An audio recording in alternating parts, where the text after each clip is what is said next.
Study visa ਦੇ ਮੁੱਦੇ ਤੇ ਮੈਂ ਬਣਾਂਗਾ ਤੁਹਾਡੀ ਆਵਾਜ਼। ਕੰਸਲਟੈਂਟ ਨੂੰ ਪੁੱਛਾਂਗੇ ਸਿੱਧੇ ਸਵਾਲ ਤੇ ਤੁਹਾਨੂੰ ਮਿਲਣਗੇ ਤੁਹਾਡੇ ਸਵਾਲਾਂ ਦੇ ਜਵਾਬ।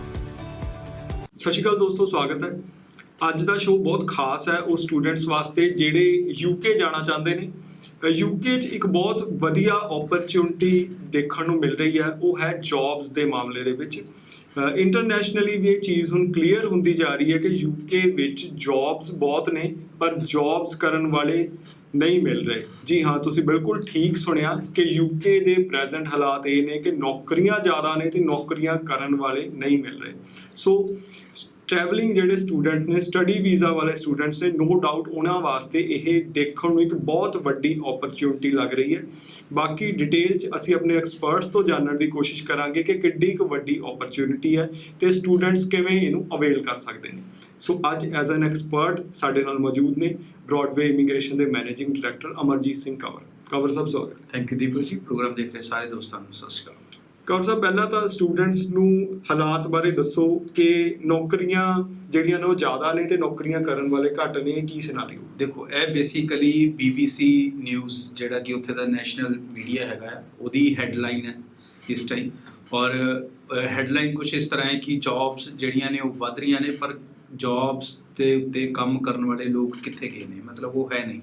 ਬੇਸਿਕਲੀ ਹੋਇਆ ਕਿ ਜੋ ਮੈਂ ਪਹਿਲਾਂ ਵੀ ਕਾਫੀ ਸ਼ੋਜ਼ ਦੇ ਵਿੱਚ ਦੱਸਦਾ ਹੁੰਦਾ ਸੀ ਬੱਚਿਆਂ ਨੂੰ ਕਿ ਬ੍ਰੈਗਜ਼ਿਟ ਹੋਇਆ। ਬ੍ਰੈਗਜ਼ਿਟ ਤੋਂ ਬਾਅਦ ਬਹੁਤ ਸਾਰਾ ਯੂਰਪੀਅਨ ਵਾਪਸ ਚਲਾ ਗਿਆ।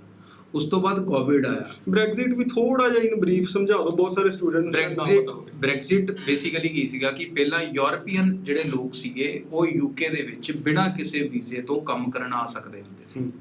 ਉਹ ਜਿਹੜਾ ਰੂਲ ਹੈ ਉਹ ਯੂਕੇ ਨੇ ਖਤਮ ਕਰਤਾ। ਬ੍ਰੈਗਜ਼ਿਟ ਹੋ ਗਿਆ 1 ਜਨਵਰੀ 2020 ਨੂੰ, ਜਿਹਦੇ ਵਿੱਚ ਹੁਣ ਜਿਹੜਾ 21 ਔਰ ਉਹ ਬ੍ਰੈਗਜ਼ਿਟ ਹੋਣ ਦੇ ਨਾਲ ਹੁਣ ਯੂਰਪੀਅਨ ਲੋਕਾਂ ਤੇ ਵੀ ਉਹੀ ਕਾਨੂੰਨ ਅਪਲਾਈ ਹੁੰਦਾ ਹੈ ਜੋ ਸਾਡੇ ਤੇ ਅਪਲਾਈ ਹੈ ਉੱਥੇ ਕੰਮ ਕਰਨ ਲਈ। ਮਤਲਬ ਉਹਨਾਂ ਨੂੰ ਵੀ ਉਹੀ ਪੁਆਇੰਟ ਸਿਸਟਮ ਦੇ ਥਰੂ ਜਾਣਾ ਪਊਗਾ। ਕਵਰ ਸਾਹਿਬ, ਕਿੰਨੀ ਕੁ ਅਮਾਉਂਟ ਹੋਣੀ ਹੈ ਜਿਹੜੇ ਕਰਨ ਆਉਂਦੇ ਸੀਗੇ? ਸਰ ਬਹੁਤ ਵੱਡੀ amount C. It was in like ਆਪਾਂ ਮਿਲੀਅਨਸ ਦੇ ਹਿਸਾਬ ਨਾਲ ਕਹਿ ਸਕਦੇ ਹਾਂ।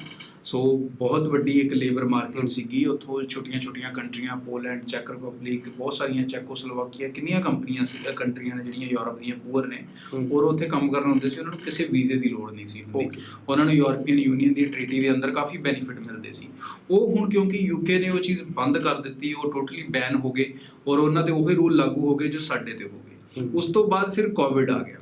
ਕੋਵਿਡ ਦੇ ਨਾਲ ਉਹਨਾਂ ਨੂੰ ਉਨੀ ਲੇਬਰ ਦੀ ਲੋੜ ਨਹੀਂ ਪਈ ਔਰ ਕਿਤੇ ਵੀ ਉਹ ਖਬਰਾਂ 'ਚ ਨਹੀਂ ਦਿਖਿਆ ਕਿ ਉਹਨਾਂ ਦੇ ਜਾਣ ਨਾਲ ਕਿੰਨਾ ਕੁ ਨੁਕਸਾਨ ਹੋਇਆ। ਬਟ ਐਕਸਪਰਟਸ ਕਹਿੰਦੇ ਰਹੇ ਹਮੇਸ਼ਾ ਕਿ ਜਦੋਂ ਵੀ ਕੋਵਿਡ ਹਟੂਗਾ, ਮਾਰਕੀਟ ਰੀਬੈਕ ਕਰੂਗੀ ਤਾਂ ਕਿਤੇ ਨਾ ਕਿਤੇ ਯੂਕੇ 'ਚ ਲੇਬਰ ਸ਼ਾਰਟੇਜ ਕ੍ਰੀਏਟ ਹੋਊਗੀ।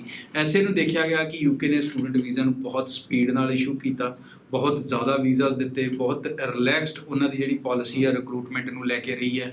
ਬਹੁਤ ਘੱਟ ਨੰਬਰਾਂ ਦੇ ਬੱਚੇ ਰਿਕਰੂਟ ਹੋ ਰਹੇ ਨੇ, ਦਿਸ ਰਿਹਾ ਸੀ ਵਿਦਆਊਟ ਆਈਲੈਟਸ ਬੱਚੇ ਰਿਕਰੂਟ ਹੋ ਰਹੇ ਨੇ। ਤਾਂ ਉਹਨਾਂ ਨੂੰ ਕਿਤੇ ਨਾ ਕਿਤੇ ਮੈਨ ਪਾਵਰ ਦੀ ਲੋੜ ਸੀ ਔਰ ਸਟੂਡੈਂਟ ਉਹਨਾਂ ਨੂੰ ਲੱਗਾ ਕਿ ਇੱਕ ਬੈਸਟ ਸੋਰਸ ਹੈ ਮੈਨ ਪਾਵਰ ਲੈਣ ਦਾ। ਔਰ ਕਿਉਂਕਿ ਹੁਣ ਜਦੋਂ ਸਟੂਡੈਂਟ ਆਉਂਦਾ ਇੰਨੀ ਇਨਵੈਸਟ ਕਰਦਾ ਤੇ ਉਹ ਰਹਿਣਾ ਵੀ ਚਾਹੁੰਦਾ, ਤਾਂ ਇਸ ਲਈ ਉਹਨਾਂ ਨੇ ਬੈਕਅਪ ਤੇ ਇੱਕ ਪੁਆਇੰਟ ਸਿਸਟਮ ਵੀ ਬਣਾਤਾ ਕਿ ਬਈ ਤੁਸੀਂ ਅਗਰ ਉਹਨੂੰ ਮੀਟ ਕਰ ਜਾਓ ਤਾਂ ਤੁਸੀਂ PR ਵੀ ਲੈ ਜਾਓ। ਠੀਕ ਹੈ ਨਹੀਂ? ਸੋ ਉਹ PR ਵੀ ਪੋਸੀਬਲ ਕਰ ਸਕਦੇ। ਸੋ ਕੰਵਰ ਸਾਹਿਬ, ਇੱਕ ਤੁਸੀਂ ਜਿਵੇਂ ਅੱਗੇ ਦੱਸ ਰਹੇ ਸੀਗੇ ਕਿ ਕੋਰਸ ਵਿੱਚ ਦੀ ਛੱਡ ਕੇ ਵੀ ਜੌਬ ਕਰ ਸਕਦੇ, ਉਹਦਾ ਹੀ ਇੱਕ ਰੀਜ਼ਨ ਹੈ। ਹਾਂ, ਉਹ ਤੇ ਅਲੱਗ-ਅਲੱਗ ਪਾਲਿਸੀਜ਼ ਗਵਰਨਮੈਂਟ ਨੇ ਕਾਫੀ ਉਸੇ ਕਰਕੇ ਹੋ ਸਕਦਾ ਹੈ ਕਿ ਗਵਰਨਮੈਂਟ ਨੂੰ ਦਿਖ ਰਿਹਾ ਕਿ ਬੰਦੇ ਤਾਂ ਘੱਟ ਨੇ। ਸਰ ਬੰਦੇ ਘੱਟ ਨੇ, ਉਹਨਾਂ ਨੂੰ ਪਹਿਲਾਂ ਹੀ ਪਤਾ ਹੈ। ਹੁਣ ਉਹ ਬੰਦਿਆਂ ਨੂੰ ਪੂਰੇ ਕਰਨ ਦਾ ਜਿਹੜਾ ਤਰੀਕਾ ਉਹਨਾਂ ਨੇ ਸਮਾਰਟ ਚੁਣਿਆ। ਉਹ ਸਮਾਰਟ ਤਰੀਕਾ ਕੀ ਹੈ ਕਿ ਸਟੂਡੈਂਟ ਨੂੰ ਵੀ ਖੁੱਲ੍ਹ ਦੇ ਦਿੱਤੀ ਪਰ ਉਸ ਖੁੱਲ੍ਹ ਦਾ ਹਰ ਇੱਕ ਸਟੂਡੈਂਟ ਫਾਇਦਾ ਨਹੀਂ ਚੱਕ ਸਕਦਾ ਕਿਉਂਕਿ ਉਹਦੇ ਲਈ ਟੈਲੈਂਟਡ ਹੋਣਾ ਵੀ ਤਾਂ ਜ਼ਰੂਰੀ ਹੈ ਨਾ। ਜਿਹੜਾ ਟੈਲੈਂਟਡ ਆ ਉਹਨੂੰ ਹੀ ਜੌਬ ਮਿਲੂਗੀ। ਇਦਾਂ ਨਹੀਂ ਆਪਾਂ 에ਅਰਪੋਰਟ ਤੋਂ ਗਏ ਪਾਰਟ ਟਾਈਮ ਜੌਬ ਤਾਂ ਬਹੁਤ ਮਿਲਣਗੀਆਂ ਪਰ ਅੱਛੀ ਜੌਬ ਜਿਹਦੇ 'ਚ ਇੰਪਲੋਇਰ ਤੁਹਾਡੇ ਲਈ ਵਰਕ ਪਰਮਿਟ ਲੈਣ ਲਈ ਤਿਆਰ ਹੋਵੇ, ਉਹ ਤੁਹਾਡੇ 'ਚ ਕੋਈ ਗੁਣ ਹੋਊਗਾ, ਕੋਈ ਇੱਦਾਂ ਦੀ ਐਕਸਪਰਟੀਜ਼ ਹੋਊਗੀ, ਉਹ ਫੇਰ ਹੀ ਤੁਹਾਡੇ ਲਈ ਅੱਗੇ ਵਧੂਗਾ। ਠੀਕ ਹੈ ਨਹੀਂ? ਸੋ ਉਹ ਸਿਚੁਏਸ਼ਨ ਹੈ। ਮੰਨ ਲਓ ਉਹ ਸਿਚੁਏਸ਼ਨ ਅਗਰ ਤੁਸੀਂ ਅੱਛੇ ਰੈਸਟੋਰੈਂਟ ਦੇ ਸ਼ੈਫ ਹੈ, ਕੁੱਕ ਹੈ, ਤਾਂ ਵੀ ਤੁਹਾਡੇ ਲਈ ਓਪਰਚੁਨਿਟੀ ਹੈ। ਇੱਦਾਂ ਨਹੀਂ ਹੈ ਕਿ ਸਿਰਫ ਇੰਜੀਨੀਅਰ ਔਰ ਡਾਕਟਰ ਹੈ ਤਾਂ ਹੀ ਓਪਰਚੁਨਿਟੀ ਹੈ। ਜਾਂ ਤੁਸੀਂ ਕੰਸਟਰਕਸ਼ਨ ਦੇ ਵਿੱਚ ਕੁਝ ਅੱਛਾ ਕੰਮ ਕਰ ਸਕਦੇ ਆ ਤਾਂ ਉਹਦੇ 'ਚ ਵੀ ਓਪਰਚੁਨਿਟੀ ਹੈ। ਤੁਸੀਂ ਇਲੈਕਟ੍ਰੀਸ਼ੀਅਨ ਹੈ ਤਾਂ ਵੀ ਹੈ।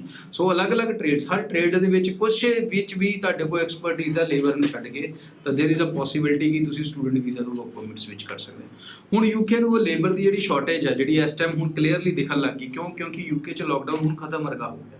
ਆਉਣ ਵਾਲੇ ਦਿਨਾਂ 'ਚ ਟੋਟਲੀ ਉਹ ਲੋਕਡਾਊਨ ਫਿਨਿਸ਼ ਅਪ ਹੋ ਰਿਹਾ। 21 ਜੂਨ ਆਈ ਥਿੰਕ ਇੱਦਾਂ ਕੁਛ ਉਹਨਾਂ ਨੇ ਲਾਸਟ ਡੇਟ ਫਿਕਸ ਕੀਤੀ ਹੋਈ ਸੀ। ਸੋ ਉਹ ਜਦੋਂ ਪੂਰਾ ਹਟ ਜਾਣਾ ਤਾਂ ਡੈਫੀਨਿਟਲੀ ਉਹ ਲੇਬਰ ਸ਼ਾਰਟੇਜ ਜਿਹੜੀ ਆ ਉਹ ਹੁਣ ਕ੍ਰੀਏਟ ਹੋਣੀ ਸ਼ੁਰੂ ਹੋ ਗਈ। ਹੁਣ ਉਹ ਮੀਡੀਆ ਦੀਆਂ ਖਬਰਾਂ ਬਣਨੀਆਂ ਸ਼ੁਰੂ ਹੋ ਗਈਆਂ। ਤੋ ਇੱਥੇ ਆ ਜਿਹੜੀ ਅਪਰਚੁਨਿਟੀ ਆ ਹੁਣ ਜਿਹੜੇ ਸਟੂਡੈਂਟ ਗਏ ਆ ਉਹਨਾਂ ਲਈ ਵੀ ਹੈ। ਤੁਸੀਂ ਕੋਈ ਵੀ ਸਟੂਡੈਂਟ ਪੈਂਡੈਮਿਕ 'ਚ ਗਿਆ, ਕੋਵਿਡ ਦੇ ਵਿੱਚ ਹੀ ਸਭ ਤੋਂ ਜ਼ਿਆਦਾ ਆਪਾਂ ਦੇਖਿਆ ਕਿ ਯੂਕੇ ਸਟੂਡੈਂਟ ਗਿਆ। ਕਿਸੇ ਸਟੂਡੈਂਟ ਨੂੰ ਕੋਈ ਵੀ ਬੰਦਾ, ਮੈਂ ਕਹਿੰਦਾ ਕਿਸੇ ਵੀ ਕੰਸਲਟੈਂਟ ਤੋਂ ਸਟੂਡੈਂਟ ਗਿਆ ਉਹਨੂੰ ਫੋਨ ਕਰਕੇ ਪੁੱਛ ਲਓ ਭਾਈ ਜੌਬ ਹੈ, ਉਹਦੇ ਕੋਲ 2-2 ਜੌਬਸ ਹੋਣਗੀਆਂ ਇਸ ਟਾਈਮ। ਇਹ ਸਿਚੁਏਸ਼ਨ ਇਹ ਰਿਐਲਿਟੀ ਹੈ। ਇਹ ਸੱਚ ਹੈ ਕਿ ਯੂਕੇ 'ਚ ਇੱਕ ਟਾਈਮ ਹੁੰਦਾ ਜਦੋਂ ਇਹੀ ਸਟੂਡੈਂਟ ਲੱਖਾਂ ਦੇ ਹਿਸਾਬ ਨਾਲ ਚੱਲ ਜੂ ਅਗਲੇ 2-3 ਸਾਲ 'ਚ, ਤਾਂ ਫਿਰ ਸ਼ਾਇਦ ਸਟੂਡੈਂਟ ਨੂੰ ਜਾਣ 'ਚ ਉਨਾ ਮਜ਼ਾ ਨਾ ਰਵੇ। ਉਹਦੇ ਲਈ ਕੰਪੀਟੀਸ਼ਨ ਵੱਧ ਜੂਗਾ, ਜੌਬਸ ਪੋਸੀਬਿਲਿਟੀਜ਼ ਉਦੋਂ ਤੱਕ ਕਿੱਦਾਂ ਮਾਰਕੀਟ ਫਿਲ ਹੁੰਦੀ ਹੈ। ਬਟ ਪ੍ਰੈਜ਼ੈਂਟ ਓਪਰਚੁਨਿਟੀਜ਼ ਤਾਂ ਪੂਰੀਆਂ ਸ਼ਾਈਨ ਕਰ ਰਹੀਆਂ ਨੇ, ਅਗਲੇ 2-3 ਸਾਲ ਤੱਕ ਕਰਨੀਆਂ, ਕਿਉਂਕਿ ਕਦੀ ਵੀ ਇਹ ਮਾਰਕੀਟ ਸ਼ਾਰਟੇਜ ਰਾਤੋਂ ਰਾਤ ਪੂਰੀਆਂ ਨਹੀਂ ਹੋ ਸਕਦੀਆਂ। ਸੋ ਇਹਦਾ ਇਫੈਕਟ ਜਿਹੜਾ ਉਹ ਕੁਝ ਸਮਾਂ ਰਹੂਗਾ। ਔਰ ਸਟੂਡੈਂਟਸ ਜਿਹੜੇ ਆ ਉਹਨਾਂ ਲਈ ਇੱਕ ਰਾਈਟ ਟਾਈਮ ਹੈ ਆਪਣੇ ਸਟੈਪ ਫਾਰਵਰਡ ਲੈਣ ਦਾ, ਕਿਉਂਕਿ ਯੂਕੇ ਨੇ ਹਰ ਤਰੀਕੇ ਨਾਲ ਉਹ ਸਟੂਡੈਂਟ ਨੂੰ ਬੁਲਾ ਰਿਹਾ। ਉਹ ਬਿਨਾਂ ਆਈਲੈਟਸ ਵੀ ਬੁਲਾ ਰਿਹਾ, ਉਹ ਘੱਟ ਨੰਬਰਾਂ ਤੇ ਵੀ ਬੁਲਾ ਰਿਹਾ, ਉਹ ਹਰ ਉੱਥੇ ਜਾ ਕੇ ਵੀ ਕਈ ਤਰ੍ਹਾਂ ਦੀਆਂ ਫੈਸਿਲਿਟੀ ਸਟੂਡੈਂਟ ਨੂੰ ਆਫਰ ਕਰ ਰਿਹਾ। ਯੂਨੀਵਰਸਿਟੀਜ਼ ਸਕਾਲਰਸ਼ਿਪ ਦੇ ਰਹੀਆਂ ਨੇ, ਕੁਆਰੰਟੀਨ ਵਾਲੇ ਪ੍ਰੋਸੈਸ 'ਚ ਡਿਸਕਾਊਂਟਸ ਦੇ ਰਹੀਆਂ ਨੇ। ਸੋ ਇਸ ਤੋਂ ਇਲਾਵਾ ਹੁਣ ਉਹ ਕੀ ਕਰਨ? ਇਸ ਤੋਂ ਇਲਾਵਾ ਤਾਂ ਇਹੀ ਰਹਿ ਗਿਆ ਕਿ ਪ੍ਰਾਈਮ ਮਿਨਿਸਟਰ ਆਵੇ ਤੇ ਬਾਂਹ ਫੜ ਕੇ ਲੈ ਜਾਏ। ਠੀਕ ਹੈ ਨਹੀਂ, ਕੁਝ ਤਾਂ ਸਟੂਡੈਂਟ ਦੇ ਵੀ ਛੱਡਣਾ ਪਊਗਾ, ਕੁਝ ਕੰਸਲਟੈਂਟ ਦਾ ਵੀ ਕੰਮ ਹੈ, ਕੁਝ ਐਮਬੈਸੀ ਦਾ ਵੀ ਕੰਮ ਹੈ, ਕੁਝ ਨੋਰਮਸ ਨੇ ਉਹ ਸਾਨੂੰ ਬੇਸਿਕ ਸੋ ਅਮਨਜੀਤ ਜੀ, ਜਿੰਨੀਆਂ ਵੀ ਤੁਸੀਂ ਗੱਲਾਂ ਕਹੀਆਂ ਕਿਤੇ ਨਾ ਕਿਤੇ ਪੋਜ਼ਿਟਿਵ ਨੇ ਸਾਰੀਆਂ। ਜੌਬ ਆਪਣੇ ਆਪ 'ਚ ਤੁਸੀਂ ਕਹਿ ਰਹੇ ਹੋ ਇੱਕ ਸਟੂਡੈਂਟ 2-2 ਜੌਬਸ ਕਰ ਰਿਹਾ, ਕਿਤੇ ਨਾ ਕਿਤੇ ਫਾਈਨੈਂਸ਼ੀਅਲ ਬਰਡਨ ਵੀ ਸਟੂਡੈਂਟਸ ਦਾ ਘਟਦਾ ਦਿਸ ਰਿਹਾ, ਬਹੁਤ ਜ਼ਿਆਦਾ ਘਟਦਾ। ਸੋ ਇਹ ਪੋਜ਼ਿਟਿਵਿਟੀ ਦੇਖ ਕੇ ਬਹੁਤ ਸਾਰੇ ਸਟੂਡੈਂਟਸ ਦਾ ਮੈਨੂੰ ਯਕੀਨ ਹੈ ਕਿ ਮਨ ਬਣੇਗਾ, ਜਿਹੜੇ ਕਿਤੇ ਹੋਰ ਜਾਣ ਦੀ ਵੀ ਸੋਚ ਰਹੇ ਸੀਗੇ ਕਿਉਂ ਨਾ ਯੂਕੇ ਟਰਾਈ ਕੀਤਾ ਜਾ ਸਕੇ। ਇਮੀਡੀਏਟ ਕਿਹੜਾ ਕੀ ਗਾਈਡ ਕਰੋਗੇ, ਕਿਹੜਾ ਇਨਟੇਕ ਕਿਵੇਂ? ਦੇਖੋ ਹੁਣ ਸੈਪਟੈਂਬਰ ਇਨਟੇਕ ਆ and it's a high time, ਬੱਚਿਆਂ ਨੂੰ ਮਿਸ ਨਹੀਂ ਕਰਨਾ ਚਾਹੀਦਾ। ਵਿਦਆਊਟ ਆਇਲਸ ਤੁਸੀਂ ਤਾਂ ਵੀ ਜਾ ਸਕਦੇ ਹੋ, 50% ਹੈ +2 'ਚ ਤਾਂ ਵੀ ਜਾ ਸਕਦੇ ਹੋ।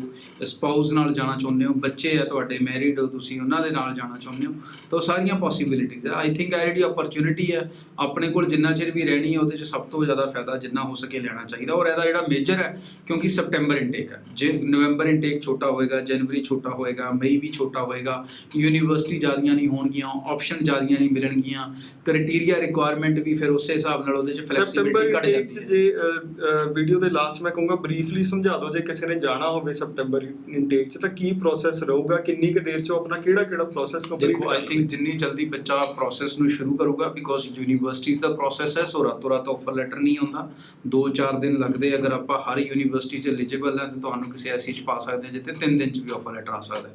ਪਰ ਕਈਆਂ ਦੇ ਪ੍ਰੋਫਾਈਲਸ ਉਹਨੇ ਸ਼ਾਨਦਾਰ ਨਹੀਂ ਹੁੰਦੇ, ਸੋ ਉਹਨਾਂ ਦੀ ਆਫਰ ਲੈਟਰ 'ਚ ਟਾਈਮ ਵੀ ਲੱਗ ਸਕਦਾ, ਡਿਪੈਂਡ ਆ ਉਹ ਕਿਹੜੀ ਯੂਨੀਵਰਸਿਟੀ 'ਚ ਐਲੀਜੀਬਲ ਹੁੰਦੇ ਆ।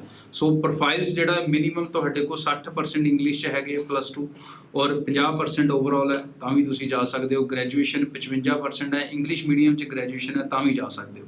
ਇਸ ਤੋਂ ਉੱਪਰ ਹੁਣ ਜੋ ਵੀ ਤੁਹਾਡੇ ਕੋਲ ਹੈਗਾ, ਆਈਲੈਟਸ ਹੋ ਜੇ, ਕਿਸੇ ਕੋਲ ਪੀਟੀ ਹੋ ਜੇ, ਕਿਸੇ ਕੋਲ ਪਰਸੈਂਟੇਜ ਜ਼ਿਆਦਾ ਹੋ ਜੇ, ਤਾਂ ਉਹਦੇ ਨਾਲ ਤੁਹਾਨੂੰ ਹੋਰ ਜ਼ਿਆਦਾ ਫਾਇਦਾ ਹੋ ਸਕਦਾ ਹੈ। ਤੁਹਾਨੂੰ ਯੂਨੀਵਰਸਿਟੀ 'ਚ ਘੱਟ ਫੀਸ ਵਾਲੀਆਂ ਮਿਲ ਸਕਦੀਆਂ ਨੇ, ਤੁਹਾਨੂੰ ਸਕਾਲਰਸ਼ਿਪ ਕੋਈ ਮਿਲ ਸਕਦੀ ਹੈ, ਤੁਹਾਨੂੰ ਇੱਦਾਂ ਦੇ ਬੈਨੀਫਿਟ ਹੋ ਸਕਦੇ ਨੇ। ਬਟ ਘੱਟੋ ਘੱਟ ਇੰਨੇ ਕ੍ਰਾਈਟੇਰੀਆ 'ਚ ਤੁਸੀਂ ਜਾ ਸਕਦੇ ਆ ਜਿਹਦੇ 'ਚ ਜ਼ਿਆਦਾਤਰ ਸਟੂਡੈਂਟ ਐਡਜਸਟ ਹੁੰਦੇ। ਸੋ ਦੋਸਤੋ, ਬਹੁਤ ਹੀ ਗੋਲਡਨ ਓਪਰਚੁਨਿਟੀ ਕਹਿ ਸਕਦੇ ਆ। ਜਿਵੇਂ ਕਿ ਅਮਰਜੀਤ ਜੀ ਨੇ ਦੱਸਿਆ, ਇੱਕ ਸਟੂਡੈਂਟ 2-2 ਜੌਬਸ ਕਰ ਰਿਹਾ, ਤਾਂ ਨੈਚੁਰਲੀ ਯੂਕੇ ਵੈਲਕਮਿੰਗ ਬੋਰਡ ਤਾਂ ਹੈ। ਸੋ ਜੇ ਤੁਸੀਂ ਜਾਣਾ ਚਾਹੁੰਦੇ ਹੋ ਖੁਦ ਵੀ ਸਟੱਡੀ ਕਰੋ, ਪਰ ਜਿਵੇਂ ਕਿ ਅਮਰਜੀਤ ਜੀ ਨੇ ਦੱਸਿਆ ਆਪਣਾ ਜਿਹੜਾ ਪ੍ਰੋਸੈਸ ਹੈ ਉਹ ਟਾਈਮਲੀ ਜ਼ਰੂਰ ਸ਼ੁਰੂ ਕਰੋ ਤਾਂ ਕਿ ਸੈਪਟੈਂਬਰ ਇਨਟੇਕ ਆਪਟ ਕੀਤਾ ਜਾ ਸਕੇ। ਹੋਰ ਜ਼ਿਆਦਾ ਇਨਫੋਰਮੇਸ਼ਨ ਲੈ ਕੇ ਤੁਹਾਡੇ ਕੋਲ ਰੈਗੂਲਰਲੀ ਅਸੀਂ ਪਹੁੰਚਦੇ ਰਵਾਂਗੇ। ਚੈਨਲ ਨੂੰ ਜ਼ਰੂਰ ਸਬਸਕ੍ਰਾਈਬ ਕਰੋ। ਧੰਨਵਾਦ। Thank you. ਸਟੱਡੀ ਵੀਜ਼ਾ ਦੇ ਮੁੱਦੇ ਤੇ ਮੈਂ ਬਣਾਂਗਾ ਤੁਹਾਡੀ ਆਵਾਜ਼। ਕੰਸਲਟੈਂਟ ਪੁੱਛਾਂਗੇ ਸਿੱਧੇ ਸਵਾਲ ਤੇ ਤੁਹਾਨੂੰ ਮਿਲਣਗੇ ਤੁਹਾਡੇ ਸਵਾਲਾਂ ਦੇ ਜਵਾਬ।